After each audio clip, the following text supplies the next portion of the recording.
ನೀವು ಯಾರಿಗಾದರೂ ಬ್ಲೌಸನ್ನು ಪಾರ್ಸೆಲ್ ಮಾಡಬೇಕು ಅಂತ ಅಂದ್ಕೊಂಡಿದ್ದೀರಾ? ಸೊ ಈ ವಿಡಿಯೋನ ಎಂಡ್ವರೆಗೆ ನೋಡಿ. ಯಾಕಂದರೆ ಈಗಿನ ಟೈಮಲ್ಲಿ ಎಷ್ಟು ಜಾಗ್ರತೆಯಿಂದ ಇರಬೇಕಂದ್ರೆ ಆನ್ಲೈನ್ನಲ್ಲಿ ನಾವು ಪಾರ್ಸೆಲ್ ಮಾಡುವಾಗ, ಕೊರಿಯರ್ ಮೂಲಕ ಪಾರ್ಸೆಲ್ ಮಾಡುವಾಗ ಈ ವಿಡಿಯೋದಲ್ಲಿ ಕಂಪ್ಲೀಟಾಗಿ ನಿಮಗೊಂದು ಇನ್ಫಾರ್ಮೇಷನ್ ಕೊಡ್ತಿದ್ದೇನೆ. ಇದನ್ನು ನೀವು ಫಾಲೋ ಮಾಡಿದರೆ ನಿಮಗೆ ಯಾವುದೇ ಪ್ರಾಬ್ಲಮ್ ಇರೋದಿಲ್ಲ.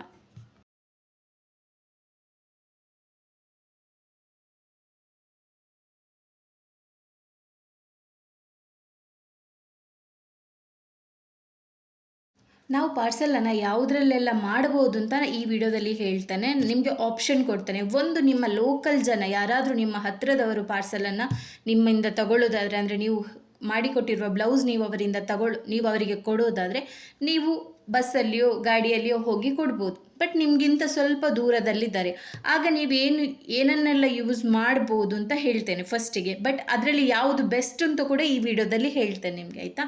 ಸ್ಟಾರ್ಟಿಂಗ್ ನೀವು ಬಸ್ಸಿಗೆ ಹಾಕ್ಬೋದು. ಸ್ವಲ್ಪ ಲಾಂಗ್ ಡಿಸ್ಟೆನ್ಸ್ ಇತ್ತು ಅಂದರೆ, ಒಂದು 50 ಕಿಲೋಮೀಟರ್ 60 ಕಿಲೋಮೀಟರ್ ಇತ್ತು ಅಂದರೆ ನೀವು ಬಸ್ಸಿಗೆ ಹಾಕ್ಬೋದು. ಬಸ್ಸಿಗೆ ಹಾಕಿದರೆ ಎಷ್ಟು ಟೈಮ್ ತಗೊಳ್ಳುತ್ತೆ?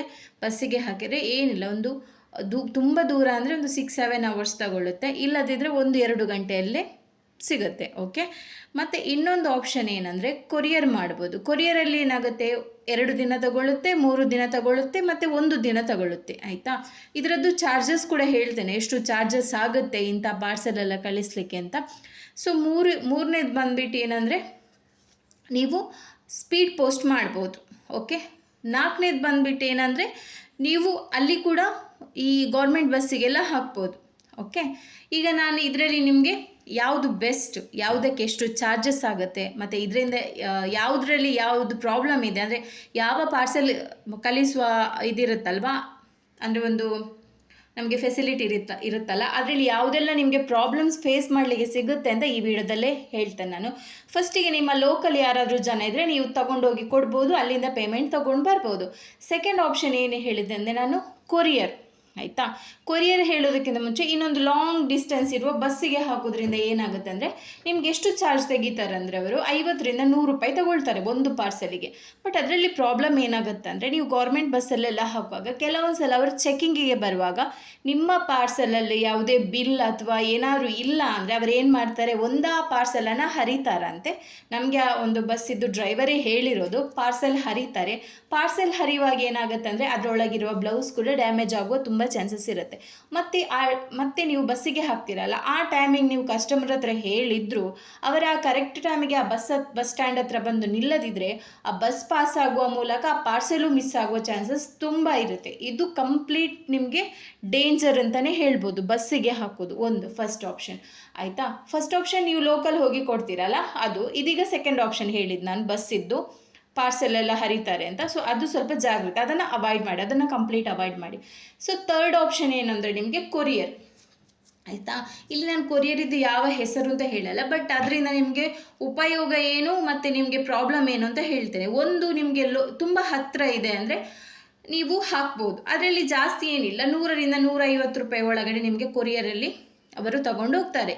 ಕೊರಿಯರ್ ಆಫೀಸಿಗೆ ಹೋಗಬೇಕು, ಅಲ್ಲಿ ಪಾರ್ಸೆಲ್ ಕೊಡಬೇಕು, ಅವರು ವೆಯ್ಟ್ ಚೆಕ್ ಮಾಡ್ತಾರೆ, ಅದರದ್ದೊಂದು ಸ್ಲಿಪ್ ಕೊಡ್ತಾರೆ, ಅದನ್ನು ನೀವು ಕಸ್ಟಮರಿಗೆ ಸೆಂಡ್ ಮಾಡಬೇಕು ಫೋಟೋ. ಯಾಕಂದರೆ ಅವರು ಟ್ರ್ಯಾಕ್ ಮಾಡಲಿಕ್ಕಾಗುತ್ತೆ ನಮ್ಮ ಪಾರ್ಸೆಲ್ ಎಲ್ಲಿದೆ ಅಂತ, ಆಯಿತಾ? ಇದರದ್ದು ಇನ್ನೊಂದು ಪ್ರಾಬ್ಲಮ್ ಏನಂದರೆ ಕೆಲವು ಕೊರಿಯರು ನಿಮಗೆ ಫೆಸಿಲಿಟಿ ಇರೋದಿಲ್ಲ. ಯಾಕಂದರೆ ಅವರದ್ದು ಒಂದು 5 ಕಿಲೋಮೀಟರ್ ಡಿಸ್ಟೆನ್ಸಲ್ಲಿತ್ತು ಅಂದರೆ ಕೊರಿಯರ್ ಆಫೀಸಿಗೂ ಅಥವಾ ನಿಮ್ಮ ಕಸ್ಟಮರ್ ಮನೆಗೆ ಒಂದು 5ರಿಂದ 10 ಕಿಲೋಮೀಟರ್ ಡಿಸ್ಟೆನ್ಸ್ ಇತ್ತು ಅಂದರೆ ಕೆಲವೊಂದು ಸಲ ಏನಾಗುತ್ತೆ, ಅಲ್ಲಿಗೆ ಅವರು ಕೊಂಡೋಗಿ ಕೊಡೋದಿಲ್ಲ. ಹೇಳ್ತಾರೆ ನಮಗೆ ಅಲ್ಲಿಂದ ಸರ್ವಿಸ್ ಇಲ್ಲ, ಅವರು ಬಂದು ಕಲೆಕ್ಟ್ ಮಾಡಬೇಕು ಅಂತ. ಕೆಲವೊಂದು ಸಲ ಏನಾಗುತ್ತೆ, ಇವರು ಕೊಡೋದು, ಈ ಕೊರಿಯರ್ ಆಫೀಸ್ನವರು ತಗೊಂಡೋಗಿ ಕೊಡೋದು ಇಲ್ಲ, ಒಂದು ಕಾಲ್ ಮಾಡಿ ಕೂಡ ಇನ್ಫಾರ್ಮ್ ಮಾಡಲ್ಲ, ಮತ್ತು ಟ್ರ್ಯಾಕ್ ಮಾಡಿ ನೋಡಬೇಕು ಪಾರ್ಸೆಲ್ ಎಲ್ಲಿದೆ ಅಂತ. ಮತ್ತು ನಾವು ಹೇಳ್ತೇವೆ ಕಸ್ಟಮರಿಗೆ ಅಲ್ಲಿದೆ, ಹೋಗಿ ತೊಗೊಂಡು ಬರ್ತೀರಾ ಅಂತ. ಆಗ ಕೆಲವೊಂದು ಕಸ್ಟಮರಿಗೆ ಏನಾಗುತ್ತೆ, ಚಿಕ್ಕ ಮಕ್ಕಳಿರುತ್ತಾರೆ, ಹೋಗಲಿಕ್ಕೆ ಜನ ಇರೋದಿಲ್ಲ, ಅದು ತುಂಬ ಪ್ರಾಬ್ಲಮ್ ಆಗುತ್ತೆ. ಸೊ ಹಾಗಾಗಿ ಅದನ್ನು ಒಂದು 50% ಅವಾಯ್ಡ್ ಮಾಡಿ, ಯಾವುದು ಕೊರಿಯರನ್ನು. ಇದು ನನ್ನ ಎಕ್ಸ್ಪೀರಿಯನ್ಸ್ ಹೇಳ್ತಿದ್ದೇನೆ. ಅಮೌಂಟಲ್ಲೇನು ಜಾಸ್ತಿ ಏನಿಲ್ಲ, ಬರ್ದು ರೀಸನೇಬಲೇ ಇದೆ. ಬಟ್ ಕೆಲವೊಂದು ಕಡೆ ಸರ್ವಿಸ್ ಇಲ್ಲ ಅಂದರೆ ಪ್ರಾಬ್ಲಮ್ ಆಗುತ್ತೆ. ನೀವು ಒಂದು ಕೆಲಸ ಮಾಡಬೇಕು, ನೀವು ಕೊರಿಯರ್ ಮಾಡ್ತಿರಲ್ಲ ಒಂದು ಕಸ್ಟಮರಿಗೆ, ಆಗ ನೀವೇ ಕೇಳಬೇಕು ಕೊರಿಯರ್ ಆಫೀಸ್ ಅವರ ಹತ್ರ, ಇಲ್ಲಿಗೆ ಸರ್ವಿಸ್ ಇದೆಯಾ, ಈ ಪಿನ್ ಕೋಡಿಗೆ ಸರ್ವಿಸ್ ಇದೆಯಾ, ಸರ್ವಿಸ್ ಇದೆ ಅಂದರೆ ಮಾತ್ರ ಅಲ್ಲಿ ಹಾಕಿ ಕೊರಿಯರ್, ಇಲ್ಲಾಂದರೆ ಅಲ್ಲಿ ಹಾಕಲಿಕ್ಕೆ ಹೋಗಬೇಡಿ. ಕೆಲವೊಂದು ಕಡೆ ತುಂಬ ಜಾಗದಲ್ಲಿ ಸರ್ವಿಸ್ ಇರಲ್ಲ, ಕೆಲವು ಹಳ್ಳಿಗೆಲ್ಲ ಈ ಕೊರಿಯರ್ ಇದು ಸರ್ವಿಸ್ ಇರಲ್ಲ. ಸೊ ನಿಮಗೆ ಲಾಸ್ಟ್ ಬೆಸ್ಟ್ ಆಪ್ಷನ್ ಏನು ಅಂದರೆ ಸ್ಪೀಡ್ ಪೋಸ್ಟ್. ಇಂಡಿಯನ್ ಗೌರ್ಮೆಂಟ್ ಇದು ಸ್ಪೀಡ್ ಪೋಸ್ಟ್ ಅಂದರೆ ಏನಂದರೆ, ನೀವು ಪೋಸ್ಟ್ ಆಫೀಸಿಗೆ ಹೋಗಬೇಕು, ಹೋಗಿ ಅಲ್ಲಿ ನಿಮ್ಮ ಪಾರ್ಸಲನ್ನು ಪೋಸ್ಟ್ ಮಾಡಬೇಕು. ಸ್ಪೀಡ್ ಪೋಸ್ಟ್ ಮಾಡಿದರೆ ನಿಮಗೆ ಎಷ್ಟು ದಿನದಲ್ಲಿ ಸಿಗುತ್ತೆ ಅಂದರೆ, ಲೋಕಲ್ ಆದರೆ 1 ದಿನದಲ್ಲಿ ಸಿಗುತ್ತೆ, ಮತ್ತು ಸ್ವಲ್ಪ ದೂರ ಇದ್ದರೆ 2 ರಿಂದ 3 ದಿನದವರೆಗೆ ಕಂಪ್ಲೀಟ್ ಸೇಫಾಗಿ ಸಿಗುತ್ತೆ. ನಾನು ಆರಿವರ್ಕ್ ಬಿಸ್ನೆಸ್ ಸ್ಟಾರ್ಟ್ ಮಾಡಿ 6 ವರ್ಷ ಆಯಿತು, ಆದರೆ ನಾನು 5 ವರ್ಷದಿಂದ ನಾನು ಪೋಸ್ಟ್ ಮಾಡ್ತಿದ್ದೇನೆ. ತುಂಬ ಕಸ್ಟಮರಿಗೆ ನಾನು ಕೊರಿಯರ್ ಮುಖಾಂತರ ಕಳಿಸ್ತಿದ್ದೇನೆ. ಇಲ್ಲಿವರೆಗೆ ಒಂದು ಕಂಪ್ಲೇಂಟ್ ಇಲ್ಲ ನನಗೆ ಪೋಸ್ಟ್ ಆಫೀಸ್ ಕಡೆಯಿಂದ. ಚಾರ್ಜಸ್ ಕೂಡ ಹಾಗೆ ನಿಮಗೆ 150ಯ ಒಳಗಡೆನೇ ಆಗುತ್ತೆ. ವಿಷಯ ಏನಂದರೆ, ಒಂದು ವೇಳೆ ಅಲ್ಲಿ ಕಸ್ಟಮರ್ ರಿಸೀವ್ ಮಾಡದಿದ್ದರೆ ರಿಟರ್ನ್ ನಿಮ್ಮ ಮನೆಗೆ ಬರುತ್ತೆ ಅಲ್ಲದೆ ಪಾರ್ಸಲ್, ಬೇರೆ ಎಲ್ಲಿ ಕೂಡ ಮಿಸ್ ಆಗಲ್ಲ, ಒಂಚೂರು ಡ್ಯಾಮೇಜು ಆಗಲ್ಲ, ಏನು ಪ್ರಾಬ್ಲಮ್ ಆಗಲ್ಲ. ನೀವು ಆರಾಮವಾಗಿ ಧೈರ್ಯದಲ್ಲಿ ನೀವು ಇಂಡಿಯನ್ ಸ್ಪೀಡ್ ಪೋಸ್ಟಿಗೆ ಹೋಗಿ ಅಲ್ಲಿ ಸ್ಪೀಡ್ ಪೋಸ್ಟ್ ಮಾಡ್ಬೋದು. ವೆಯ್ಟ್ ಚೆಕ್ ಮಾಡ್ಬೋದು. ವೆಯ್ಟ್ ಚೆಕ್ ಮಾಡಿದ ಮೇಲೆ ಅವರ ಏನೋ ಇರುತ್ತಲ್ಲ ಸಾಫ್ಟ್ವೇರ್, ಅದರಲ್ಲೆಲ್ಲ ಹಾಕ್ತಾರೆ.